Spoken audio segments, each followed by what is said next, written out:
오늘은 시편 59편 1에서 5절의 말씀으로 하나님을 의지하며 구원받는 법이라는 제목으로 말씀을 나누겠습니다.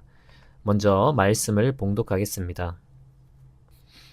나의 하나님, 내 원수들에게서 나를 구원해 주시고 나를 치려고 일어서는 자들에게서 나를 지켜 주십시오. 악을 지어내는 자들로부터 나를 구해 주시고 피 흘리기 좋아하는 자들에게서 나를 건져 주십시오. 그들이 내 목숨을 노리고 매복해 있습니다. 강한 자들이 나를 치려고 모여듭니다. 그러나 주님, 나에게 허물이 있는 것도 아니요, 나에게 큰 죄가 있는 것도 아닙니다. 나에게는 아무런 잘못도 없으나 그들이 달려와서 싸울 준비를 합니다. 깨어나 살피시고 나를 도와 주십시오. 주님은 만군의 하나님, 주 이스라엘의 하나님이십니다. 깨어나셔서 모든 나라를 차별 없이 심판하시고 사악한 꾀를 꾸미는 자들을 불쌍히 여기지 마십시오. 아멘. 시편 59편은 다윗이 사울에게 쫓길 때 쓴 시입니다. 특별히 이 시의 배경은 사울이 다윗을 죽이려고 자객을 보냈을 때를 배경으로 합니다. 사울은 자신을 위해 연주했던 다윗에게 2번씩이나 창을 던져 죽이려 했지만 이것이 실패한 후에 다윗의 집에 자객을 보내 죽이려 했습니다. 이때 다윗의 아내이자 사울의 딸이었던 미갈이 다윗을 피할 수 있도록 도와주어 다윗은 목숨을 건질 수 있었습니다. 이때부터 다윗은 집을 떠난 긴 도피 생활을 하게 되었습니다. 이렇게 목숨이 위태로운 상황에서 다윗은 하나님께 기도했습니다. 1에서 2절에는 다윗이 나의 하나님, 내 원수들에게서 나를 구원해 주시고 나를 치려고 일어서는 자들에게서 나를 지켜 주십시오.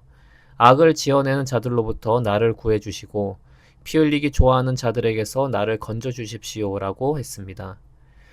다윗은 자신을 죽이려고 하는 자들을 악을 지어내는 자들, 피 흘리기 좋아하는 자들로 묘사합니다. 그들은 사울과 그 무리들이었습니다. 다윗이 특별히 죄를 지은 것은 없었습니다. 사울의 시기와 질투로 인해 다윗의 목숨이 위태로워졌습니다. 그렇기에 다윗은 이 악한 자들로부터 자신을 지켜달라고 간구했습니다. 다윗은 하나님의 공의에 의지해서 악을 행하는 자들로부터 구원을 호소했습니다. 시편 34편 16절에는 주님의 얼굴은 악한 일을 하는 자를 노려보시며 그들에 대한 기억을 이 땅에서 지워버리신다고 합니다. 이처럼 다윗은 악한 자를 심판하시는 하나님의 공의에 의지하여 간구했습니다. 구약 성경에서 요셉이 보디발의 아내에게 억울하게 누명을 쓰고 감옥에 갇힌 내용이 있습니다. 그때 요셉은 억울하지만 하나님의 공의를 믿고 기다렸습니다. 다른 방법이 없기도 했습니다. 결국 어떻게 되었습니까? 하나님께서 요셉의 억울함을 풀어주시고 이집트의 총리로 세우셨습니다. 이를 통해 하나님께서는 공의로 다스리시고 주님을 의지할 때 우리의 억울함을 풀어주시고 우리를 선한 길로 이끄신다는 것을 알 수 있습니다. 또한 다윗은 오늘의 본문 3에서 4절에서 그들이 내 목숨을 노리고 매복해 있습니다. 강한 자들이 나를 치려고 모여듭니다.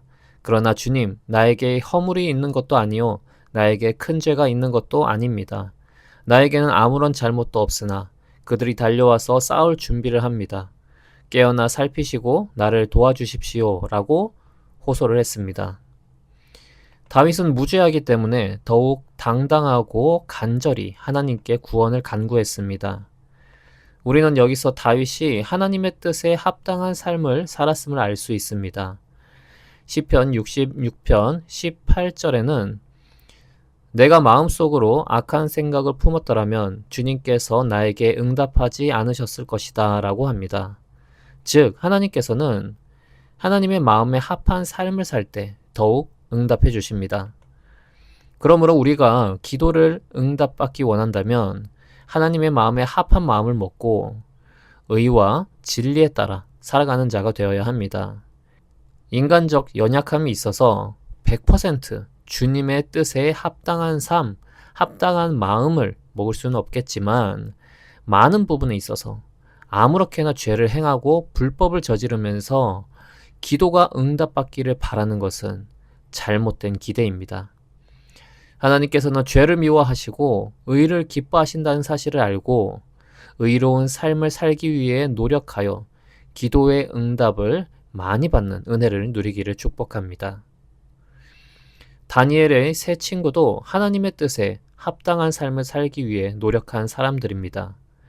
그들은 느부갓네살 왕이 세운 금신상에 절하라는 명령을 받았습니다. 그러나 그들은 이것이 우상 숭배임을 알고 왕의 명령에 따르는 것보다 하나님의 명령에 순종하여 절하지 않았습니다. 이로 인해 그들은 불타는 용광로 속에 던져졌습니다. 그들은 하나님을 신뢰하고 불타는 용광로에서 던져질 것을 간구했습니다. 설사 건져지지 않더라도 우상 숭배를 할 바에 죽겠다는 각오를 다졌습니다. 그러나 어떻게 되었습니까? 하나님께서는 세 친구를 살려주셨습니다. 이처럼 하나님께서는 하나님을 위한 의로운 삶을 사는 자의 기도를 속히 응답하십니다. 그렇기에 우리는 평소에 하나님의 마음에 합한 삶을 살기 위해 힘쓰며 기도하는 자가 되어야 하겠습니다. 그리고 우리는 오늘의 본문에서 한 가지 놀라운 점을 발견하게 됩니다. 5절에서 다윗이 모든 나라를 차별 없이 심판하여 달라고 기도를 했습니다. 성경에서 모든 나라, 이것은 곧 열방이라고도 표현을 하는데 이것은 하나님의 언약에서 제외된 자들을 지칭할 때 이런 표현을 씁니다. 그러니까 하나님의 백성이 아닌 자들에게 모든 나라라는 표현을 쓰는 것입니다. 다윗은 사울과 그 무리들을 하나님의 언약 밖에 있는 자들과 동일하게 생각하고 있습니다. 그들은 혈통적으로는 이스라엘 백성이고 사울은 또 그 중에서도 왕이었지만 영적으로 하나님과 무관하게 악을 행하고 있었기 때문에 이렇게 보고 있었던 것입니다. 이 말씀은 우리의 정신을 번쩍 들게 합니다. 우리는 겉모습이나 세상적인 기준으로 사람을 판단해서는 안 됩니다. 교회 안에 있더라도 심지어 교회의 지도자의 자리에 있더라도 하나님의 말씀과 뜻에 따라 살지 않으면 하나님 앞에서는 이방인과 다를 바가 없습니다. 오히려 교회 안에 있는 이방인과 같은 자가 진정한 성도들을 괴롭게 하고 교회에 분란을 일으킬 수 있습니다. 하나님께서는 이런 자들을 심판하실 것입니다. 예수님께서는 당시 종교 지도자였던 바리새인들을 향해 회칠한 무덤이라고 비유하셨습니다. 그들은 겉으로는 종교 지도자로서 또 말씀을 가르치는 자들로서 의로운 것처럼 보였지만 속에는 탐욕과 악독이 가득했습니다. 예수님께서는 이들의 외식적인 신앙을 강하게 비판했습니다. 그러므로 우리는 겉모습에 중심을 둘 것이 아니라 마음의 중심을 보시는 하나님 앞에서 진실된 삶을 살도록 해야 합니다.